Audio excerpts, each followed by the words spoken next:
ഉപ്പയും ഉമ്മയും സ്വലാഹിയൊക്കെയുള്ള ജീവിതം ഉണ്ടാവും. വടി വളഞ്ഞാൽ നിഴലും വളയും. നേരെയുള്ള വടിക്ക് നേരെയുള്ള നിഴലുണ്ടാവുള്ളൂ.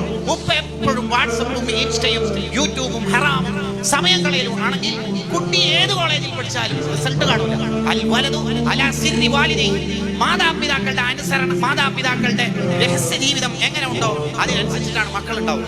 കുട്ടികൾക്ക് വാൾവിന്റെ പ്രശ്നം, 4-ാം വയസ്സിൽ ക്യാൻസറിന്റെ ശാഖ, ആരെ ശമിച്ചിട്ടും ആരേ ദമ്പത്ത് ചെയ്തിട്ടും കാര്യമില്ല. നമ്മളുടെ ജീവിതം നന്നാക്കലാണ് മക്കൾ നന്നാവാനുള്ള ഏറ്റവും നല്ല വഴിയെന്ന് ഇമാമുന ശഅറാനി റളിയല്ലാഹു അൻഹു അവിടുത്തെ തംബീഹുൽ മുഖ്തരീനിൽ വിശദീകരിക്കുന്നു.